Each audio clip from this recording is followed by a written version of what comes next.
இந்த சோறு, குழம்பு, பொரியல்னு தனித்தனியா கண்டுபிடிச்சதுக்கு வெரைட்டி ரைஸ் மாதிரி எல்லாத்தையும் போட்டு ஒட்டுக்கா சமைக்கணும். இதுதான் சமையல் அப்படின்ட்டு நம்ம முன்னோர்கள் கண்டுபிடிச்சிருந்தாங்கன்னா, எனக்கெல்லாம் என்னமா ஈஸியா இருந்திருக்கும். எங்க ஆள் என்னமோ இந்த சோறு, குழம்பு, பொரியலுக்கே நேர்ந்து விட்டா மாதிரி இந்த வெரைட்டி ரைஸ் எல்லாம் சாப்பிடுறதே கிடையாது. அதை மீறி நாம எதையாச்சும் ஒரு வெரைட்டி ரைஸை பண்ணி கொடுத்தா மனசாட்சியே இல்லாம திருப்பி எடுத்துட்டு வந்து என்னையே சாப்பிடுன்னுடுவாங்க.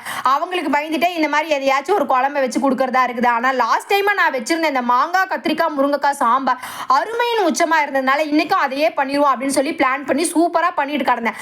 ஆல்ரெடி ஒரு வாட்டி இந்த கருணக்கிழங்கு ஃப்ரை பண்ணியிருந்தேன், அருமையா வந்தது. சரி அதையே இன்னைக்கு பண்ணுவோம்னு சொல்லிட்டு எல்லாமே கரெக்டா ப்ராசஸ் போயிட்டே இருக்கே அப்படின்னு சொல்லிட்டு யோசிச்சுட்டே இருந்தேன். இதுக்கு நடுவில் எங்க அம்மா ஃபோன் பண்ணதுனால சரி ஒரு 2 நிமிஷம் மாத்திரம் பேசிட்டு வந்துடும் போய் 10 நிமிஷம் ஆனதுனால கருணக்கிழங்கு எல்லாம் நல்லா கருகி போயிடுச்சு. வேற வழியே தெரியல. அப்புறம் கொஞ்சம் போல வெண்டைக்காய் இருந்தது, அந்த வெண்டைக்காவை போட்டு ஃப்ரை பண்ணிடுவோம்னு சொல்லிட்டு அவசர அவசரமா எங்க ஆளுக்கு லஞ்ச் எல்லாம் பேக் பண்ணி கொடுத்துட்டு நானும் நல்லா போட்டு சாப்பிட்டு இந்த அப்பளத்தெல்லாம் வச்சு சாப்பிட்டு நல்ல நிம்மதியா ஒரு உறக்கத்தை போட்டேன்.